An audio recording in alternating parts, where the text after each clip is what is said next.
ಬನ್ನಿ ಸರ್, ಜಾಗ ಫಿಲ್ಅಪ್ ಮಾಡ್ಬೋದು. ಯಾರು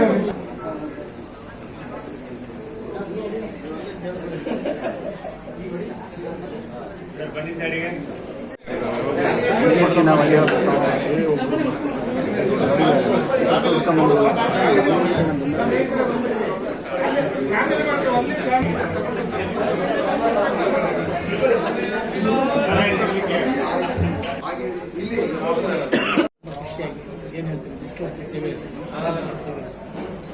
ನಾನು ತಾಂತ್ರಿಕ ಶಿಕ್ಷಣ ಇಲಾಖೆಯಲ್ಲಿ 1992ರಲ್ಲಿ ಉಪನ್ಯಾಸಕನಾಗಿ ಸೇರ್ಪಡೆಗೊಂಡೆ. ಅದಾದ ನಂತರ 2004ರಲ್ಲಿ ಪ್ರಾಂಶುಪಾಲ್ ಗ್ರೇಡ್ ಬಂದಾಗಿ ಬಡ್ತಿಯಲ್ಲಿ ಹೊಂದಿದೆ. ಪ್ರಾಂಶುಪಾಲ್ ಗ್ರೇಡ್ 2 ಆಗಿ 2011ರಲ್ಲಿ ಬಡ್ತಿ ಹೊಂದಿದೆ. 2013ರಲ್ಲಿ ಉಪನಿರ್ದೇಶಕರಾಗಿ ತಾಂತ್ರಿಕ ಶಿಕ್ಷಣ ಇಲಾಖೆಯಲ್ಲಿ ಜಂಟಿ ನಿರ್ದೇಶಕರು ತನಿಖೆ, ಜಂಟಿ ನಿರ್ದೇಶಕರು ಪರೀಕ್ಷೆ, ಜಂಟಿ ನಿರ್ದೇಶಕರು ಆಡಳಿತ, ಜಂಟಿ ನಿರ್ದೇಶಕರು CDC ಎಲ್ಲ ವಿಭಾಗಗಳನ್ನು ಕಾರ್ಯನಿರ್ವಹಿಸಿ ನಿರ್ದೇಶಕರ ಹುದ್ದೆಯಲ್ಲಿ ಸ್ವಲ್ಪ ಕಾಲ ಪ್ರಭಾರಿಯಾಗಿ ನಿರ್ವಹಿಸಿ ಖಾಸಗಿ ಇರಲಿ, ಅನುದಾನಿತ ಇರಲಿ, ಸರ್ಕಾರಿ ಇರಲಿ, ಎಲ್ಲ ಪ್ರಾಂಶುಪಾಲರು, ಉಪನ್ಯಾಸಕರು ಮತ್ತು ವಿದ್ಯಾರ್ಥಿಗಳು ಸಹ ನಮ್ಮ ತಾಂತ್ರಿಕ ಶಿಕ್ಷಣ ಇಲಾಖೆಯಲ್ಲಿ ಆಗುವ ಹಲವಾರು ಬದಲಾವಣೆಗೆ ಅವರು ಸಹಕಾರ ನೀಡಿ ನಮ್ಮ ತಾಂತ್ರಿಕ ಜಾರಿಗೊಳಿಸಿದ್ದಾರೆ. ಅದರಿಂದ ಅವರಿಗೆಲ್ಲರಿಗೂ ನಾನು ಆಭಾರಿಯಾಗಿದ್ದೇನೆ. ಈ ದಿನ ಬಹಳ ಹೆಮ್ಮೆಯಿಂದ ಎಲ್ಲ ಕೆಲಸ ಕಾರ್ಯಗಳಿಗೆ ಸಹಕಾರ ನೀಡಿದ್ದಾರೆ. ನಮ್ಮಮ್ಮ ನನ್ನ ಪಕ್ಕದಲ್ಲೇ ಇದ್ದಾರೆ. ನನಗೆ ಬಹಳ ಹೆಮ್ಮೆ, ಯಾಕೆಂದರೆ ಅವರು ಸಹ ನಾನು ನಿವೃತ್ತಿ ಆಗೋದನ್ನು ನೋಡ್ತಾ ಇದ್ದಾರೆ. ಬಾಲ್ಯದಿಂದ ನಿವೃತ್ತಿವರೆಗೂ ಅವರು ನನ್ನ ಜೀವನ ನೋಡಿದ್ದಾರೆ. ಅವರಿಗೂ ಸಹ ನಾನು ಆಭಾರಿಯಾಗಿದ್ದೇನೆ. ಹಾಗೆ ನನ್ನ ಕುಟುಂಬ ಸದಸ್ಯರಲ್ಲಿ ಎಲ್ಲ ಸಹೋದರ ಸಹೋದರಿಯರಿಗೂ ಸಹ ನಾನು ಆಭಾರಿಯಾಗಿದ್ದೇನೆ. ಮತ್ತು ಅವರ ನಮ್ಮ ಭಾವಂದರಿರ್ಬೋದು, ಹಾಗೆ ನಾದಿನಿಯರು ಎಲ್ಲರೂ ಸಹಕಾರ ಮಾಡಿದ್ದಾರೆ. ಅವರಿಗೂ ಸಹ ನಾನು ಆಭಾರಿಯಾಗಿದ್ದೇನೆ. ಕೊನೆಯದಾಗಿ ನಾನು ಹೇಳಬೇಕಾದ್ರೆ ನನ್ನ ಧರ್ಮಪತ್ನಿ ವ್ಯವಸ್ಥಿತವಾಗಿ ನನಗೆ ಸಹಕಾರ ನೀಡಿದ್ದಾಳೆ. ಅವಳಿಗೂ ಸಹ ನಾನು ಧನ್ಯವಾದಗಳು ತಿಳಿಸಲಿಕ್ಕೆ ಇಷ್ಟಪಡ್ತೀನಿ ಈ ಸಂದರ್ಭದಲ್ಲಿ. ಮತ್ತು ನನ್ನ ಕುಟುಂಬದಲ್ಲಿರುವ ಎಲ್ಲ ನನ್ನ ಮಕ್ಕಳು, ಯಾಕೆಂದರೆ ನನ್ನ ಮಕ್ಕಳು ಇಬ್ಬರು, ಜೊತೆಯಲ್ಲಿ ನನಗೆ ಹಲವಾರು ಜನ ನನ್ನ ತಮ್ಮಂದ್ರ ಮಕ್ಕಳು, ಅಕ್ಕಂದ್ರ ಮಕ್ಕಳು, ತಂಗಿಯರ ಮಕ್ಕಳು ಎಲ್ಲ ಇದ್ದಾರೆ. ಅವರು ಸಹ ಎಲ್ಲ ರೀತಿಯಲ್ಲೂ ಸಹಕಾರ ನೀಡಿ ನಾನು ಯಶಸ್ಸಿಗೆ ಕಾರಣರಾಗಿದ್ದಾರೆ. ಎಲ್ಲರಿಗೂ ನಾನು ಹೃದಯಪೂರ್ವಕವಾಗಿ ಧನ್ಯವಾದ ತಿಳಿಸಲು ಇಷ್ಟಪಡ್ತೇನೆ. ಧನ್ಯವಾದಗಳು.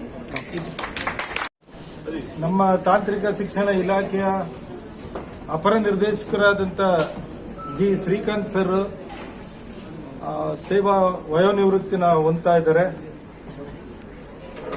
ಈ ಸಂದರ್ಭದಲ್ಲಿ ನಮ್ಮ ಸರ್ಕಾರಿ ಮುದ್ರಣ ತಂತ್ರಜ್ಞಾನ ಸಂಸ್ಥೆಯಲ್ಲಿ ಇಲಾಖೆ ವತಿಯಿಂದ ಅವರಿಗೆ ಅಭಿನಂದನಾ ಸಮಾರಂಭ ಮತ್ತು ಬೀಳ್ಕೊಡುಗೆ ಸಮಾರಂಭವನ್ನು ಹಮ್ಮಿಕೊಂಡಿದ್ವಿ. ಇಲಾಖೆಯ ಹಲವಾರು ಪಾಲಿಟೆಕ್ನಿಕ್ನ ಸಿಬ್ಬಂದಿ ವರ್ಗದವರು ಮತ್ತೆ ಶ್ರೀಕಾಂತ್ ಸರ್ ಓದಿದಂಥ engineering college, textile engineering college, SKSJT ಮತ್ತೆ diploma institute of printing technology ಎಲ್ಲ ಸಿಬ್ಬಂದಿ ವರ್ಗದವರು, ಹಿರಿಯ ಪ್ರೊಫೆಸರ್ಗಳು ನಿವೃತ್ತಿ ಹೊಂದಿದ್ರು ಕೂಡ ಅವರಿಗೆ ಪಾಠ ಮಾಡಿದಂಥ ಪ್ರೊಫೆಸರ್ಗಳು ಕೂಡ ಇವತ್ತು ಈ ಒಂದು ಬೀಳ್ಕೊಡುಗೆ ಸಮಾರಂಭದಲ್ಲಿ ಭಾಗವಹಿಸಿದ್ರು. ಅದರ ಜೊತೆಗೆ ಹೆಚ್ಚಿನದಾಗಿ ನಮ್ಮ ಇಲಾಖೆಯ ಆಯುಕ್ತರಾದಂಥ ಕುಮಾರಿ ಮಂಜುಶ್ರೀ ಮೇಡಮ್ನವರು ಬಂದು ಅವರು ಇವರಿಗೆ ಆಶೀರ್ವದಿಸಿದ್ದು. ಈ ಸಂದರ್ಭದಲ್ಲಿ ಅವರ ವಯೋನಿವೃತ್ತಿ ದಿನ ಅವರ ಪ್ರೆಸೆನ್ಸ್ ಅವರು ಇದ್ದದ್ದು ಮತ್ತೆ ಇವರಿಗೆ ಹಾರೈಕೆಯನ್ನ ಮಾಡಿದಂಥದ್ದು ನಮಗೆ ಬಹಳ ತುಂಬಾ ಸಂತೋಷವನ್ನ ತಂದಿದೆ. ಹಾಗೆಯೇ ತಾಂತ್ರಿಕ ಶಿಕ್ಷಣ ಇಲಾಖೆಯ ನಿರ್ದೇಶಕರಾದಂತಹ ಶ್ರೀಯುತ ಪ್ರಸನ್ನ ಸರ್ ಅವರು ಕೂಡ ಈ ಸಮಾರಂಭದಲ್ಲಿ ಭಾಗಿಯಾಗಿದ್ರು. ಮತ್ತೆ ಜಂಟಿ ನಿರ್ದೇಶಕರು ಆಡಳಿತ ಅರ್ಚನಾ ಮೇಡಮ್ನವರು ಕೂಡ ಈ ಸಮಾರಂಭದಲ್ಲಿ ಭಾಗಿಯಾಗಿದ್ರು. ಕಳೆದ ಸುಮಾರು ವರ್ಷಗಳಿಂದ ನಾನು ನೋಡಿದೆ, ಬಹಳಷ್ಟು ನಮ್ಮ ಸಹೋದ್ಯೋಗಿಗಳು ನಿವೃತ್ತಿ ಹೊಂದಿದ್ರು. ಅವರ ಯಾವ ಕಾರ್ಯಕ್ರಮಗಳಲ್ಲೂ ಕೂಡ ನಮ್ಮ ಆಯುಕ್ತರು ಭಾಗವಹಿಸಿರೋದನ್ನ ನಾನು ನೋಡಿರ್ಲಿಲ್ಲ.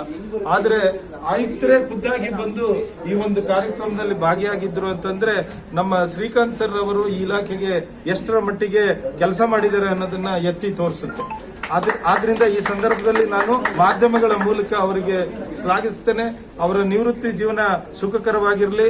ಅವರಿಗೆ ಬೆನ್ನೆಲುಬಾಗಿ ಬಲಗೈಯಾಗಿ ನಿಂತ ಅವರ ಶ್ರೀಮತಿಯವರು ಅವರಿಗೆ ಆಶೀರ್ವದಿಸಿ ಸದಾ ಜೊತೆನಲ್ಲಿರ್ತಕ್ಕಂಥ ಅವರ ತಾಯಿಯವರು, ಅವರ ಅಕ್ಕ ತಂಗಿಯರು ಮತ್ತೆ ಅವರ ಸಹೋದರರು ಎಲ್ಲರೂ ಕೂಡ ಇಲ್ಲಿ ಭಾಗಿಯಾಗಿದ್ದಾರೆ. ಅವರ ಅವರೊಬ್ರು ಶ್ರಮಜೀವಿ, ಶ್ರೀಕಾಂತ್ ಅವರು ಒಬ್ರು ಶ್ರಮಜೀವಿ ಅಂತ ನಾನು ಮೊದಲಿಂದಲೂ ಹೇಳ್ತಾ ಇದ್ದೀನಿ, ಇವತ್ತು ಹೇಳ್ತಾ ಇದ್ದೀನಿ. ಇಡೀ ಕುಟುಂಬದ ಜವಾಬ್ದಾರಿಯನ್ನ ಹೊಂದಿದ್ದಂಥವ್ರು, ಜೊತೆಗೆ ಇಲಾಖೆಯ ಜವಾಬ್ದಾರಿಯನ್ನು ಕೂಡ ಹೊಂದಿದ್ದವರು. ಸೊಪ್ಪಿಲ್ಲ ಅಂತೇಳಿ ಈ ತಾಂತ್ರಿಕ ಶಿಕ್ಷಣ ಇಲಾಖೆನಲ್ಲಿ ಯಾವ ಸೆಕ್ಷನ್ ಅಲ್ಲಿ ಕೆಲಸ ಮಾಡಲಿಲ್ಲ ಅಂತ ಕೇಳಿದ್ರೆ ಯಾವುದೆಲ್ಲ ಎಲ್ಲಾ ಸೆಕ್ಷನ್ ನಲ್ಲೂ ಕೂಡ ಕಾರ್ಯನಿರ್ವಹಿಸಿದಂತ ಕೀರ್ತಿ ಶ್ರೀಕಾಂತ್ ಅವ್ರದ್ದು. ಬಹಳ ಉತ್ತಮವಾಗಿ ಕಾರ್ಯನಿರ್ವಹಿಸಿದ್ದಾರೆ. ಈ ಸಂದರ್ಭದಲ್ಲಿ ಅವರಿಗೆ ಭಗವಂತ ಆಯುರಾರೋಗ್ಯ ಐಶ್ವರ್ಯಗಳನ್ನು ಕೊಟ್ಟು ಅವ್ರನ್ನ ಕುಟುಂಬವನ್ನು ಸುಖವಾಗಿ ಇರಿಸಲಿ, ಅವರಿಗೆ ಉತ್ತಮ ಆರೋಗ್ಯವನ್ನು ಕೊಡಲಿ ಅಂತೇಳಿ ನಾನು ಈ ಸಂದರ್ಭದಲ್ಲಿ ಕೋರ್ತೇನೆ. ಈ ಒಂದು ಬೀಳ್ಕೊಡುಗೆ ಸಮಾರಂಭ ಅದ್ದೂರಿಯಾಗಿ ಆಗಿದೆ. ಅದು ಮುದ್ರಣ ತಂತ್ರಜ್ಞಾನ ಸಂಸ್ಥೆನಲ್ಲಿ ಆಗಿರ್ತಕ್ಕಂಥದ್ದು ಶ್ಲಾಘನೀಯ ಅಂತ ಮತ್ತೊಮ್ಮೆ ಹೇಳ್ತಾ ಅವರಿಗೆ ಅಭಿನಂದನೆಗಳನ್ನ ಸಲ್ಲಿಸ್ತೇನೆ.